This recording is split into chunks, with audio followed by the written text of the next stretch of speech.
Mister been എന്ന കഥാപാത്രത്തെ അവതരിപ്പിച്ച് ലോക ശ്രദ്ധ നേടിയ ഒരു മഹാനടനുണ്ട്, ആക്ടർ റോവൻ അറ്റ്കിൻസൺ. അദ്ദേഹത്തിൻ്റെ ഒരു കോട്ട് ഇങ്ങനെയാണ്: നെവർ പോസ്റ്റ് യുവർ അച്ചീവ്മെൻറ്റ്സ്. അദ്ദേഹം പറയാണ്, നിങ്ങളുടെ തമാശകളും നിങ്ങളുടെ മണ്ടത്തരങ്ങളൊക്കെ നിങ്ങൾ പോസ്റ്റ് ചെയ്യുക. കാരണം മനുഷ്യർ ഒരിക്കലും ഒരാളുടെ പ്രോഗ്രസ് ആഗ്രഹിക്കുന്നില്ല, അത് കാണാൻ ഇഷ്ടപ്പെടുന്നില്ല എന്നുള്ളത്. അദ്ദേഹത്തിൻ്റെ വാക്കുകൾ എത്രയോ ശരിയാണ്.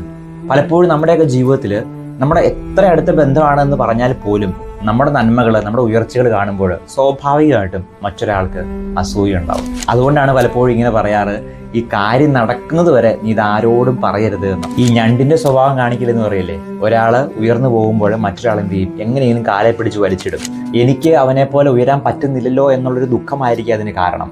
തൊട്ടയൽപ്പക്കത്തെ ആളുകൾ ഉയർന്ന് കാണുമ്പോൾ, വലിയ വീടുകൾ വയ്ക്കുന്നത് കാണുമ്പോൾ, വലിയ കാറ് മേടിക്കുന്നത് കാണുമ്പോൾ, അല്ലെങ്കിൽ 10ാം ക്ലാസ്സിൽ ഫുൾ A+ കിട്ടുന്നത് കാണുമ്പോൾ നമ്മളെല്ലാം ഇങ്ങനെ പോസ്റ്റർ അടിക്കും. ഇത് കാണുമ്പോൾ മറ്റുള്ളവർക്കും ചെറിയൊരു ബുദ്ധിമുട്ട് തോന്നാം. ബൈബിളിൽ പോലും നമ്മൾ കാണുന്നുണ്ട്, ഇന്നത്തെ സുവിശേഷത്തിൽ 2 ശിഷ്യന്മാർ ഈശോയുടെ വലത്തും ഇടത്തും ഇരിക്കാനുള്ള സ്ഥാനത്തിന് വേണ്ടി ആഗ്രഹിക്കുമ്പോൾ വചനം ഇപ്രകാരം പറയാണ്, ബാക്കി 10 പേർക്കും ഈ 2 പേരോട് അമർഷം തോന്നി എന്നുള്ളത്. അതുകൊണ്ട് നമ്മുടെ ഉയർച്ചകളെ പറ്റിയൊക്കെ ഇങ്ങനെ കൊട്ടിഘോഷിക്കാതിരിക്കുന്നതാണ് നല്ലത് എന്ന് തോന്നുന്നു.